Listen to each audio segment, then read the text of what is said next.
ಇವತ್ತು ದಪ್ಪ ಮೆಣಸು ಅದ್ರ ಪಲ್ಯ ಹೇಗೆ ಮಾಡೋದು ಅಂತ ನೋಡೋಣ ಬನ್ನಿ.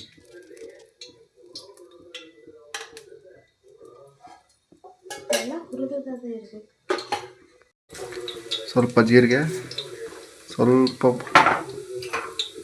ಸಾಸಿವೆ, ಈರುಳ್ಳಿ, ಟೊಮೆಟೊ ಬೇಯಿಸ್ಕೋಬೇಕು. ಈ ರೀತಿ ಮೆಣಸಿನ್ಕಾಯಿನ ಕೊಯ್ಕೊಂಡು ಅದನ್ನು ಎಣ್ಣೆಯಲ್ಲಿ ಬೇಯಿಸ್ಕೊಂಡಿರಬೇಕು.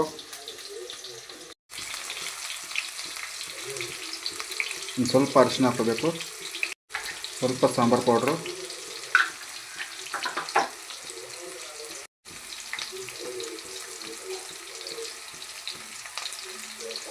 ಎರಡು ಸ್ಪೂನ್ ಚಿಲ್ಲಿ ಪೌಡ್ರು. ಇದನ್ನು ಸರಿಯಾಗಿ ಒಗ್ಗರಣೆ ಕೊಡಬೇಕು. ಈ ಒಗ್ಗರಣೆಯಲ್ಲಿ ಕೊಯ್ಕೊಂಡಿರೋ ಮೆಣಸನ್ನ ಬೇಯಿಸ್ಕೋಬೇಕು.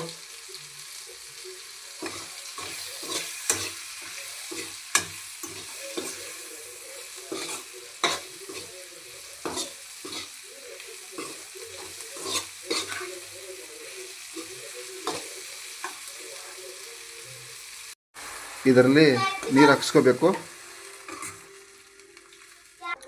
ರುಚಿಗೆ ತಕ್ಕಷ್ಟು ಸ್ವಲ್ಪ ಉಪ್ಪು ಹಾಕೋಬೇಕು.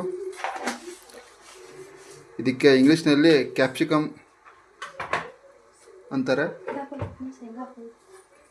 ಕನ್ನಡದಲ್ಲಿ ಇದಕ್ಕೆ ದಪ್ಪ ಮೆಣಸಿನಕಾಯಿ ಸಾರು ಅಂತಾರೆ, ಇಲ್ಲ ಪಲ್ಯ ಅಂತಾರೆ. ಇದಕ್ಕೆ ಶೇಂಗಾ ಚಟ್ನಿ ಸ್ವಲ್ಪ ಹಾಕೋಬೇಕು, ಟೇಸ್ಟ್ ಚೆನ್ನಾಗಿ ಬರುತ್ತೆ. ಚಟ್ನಿ ಪೌಡರ್ ಹಾಕೋದ್ರಿಂದ ಕಲರ್ ಚೆನ್ನಾಗಿ ಬರುತ್ತೆ, ಟೇಸ್ಟು ಚೆನ್ನಾಗಿರುತ್ತೆ.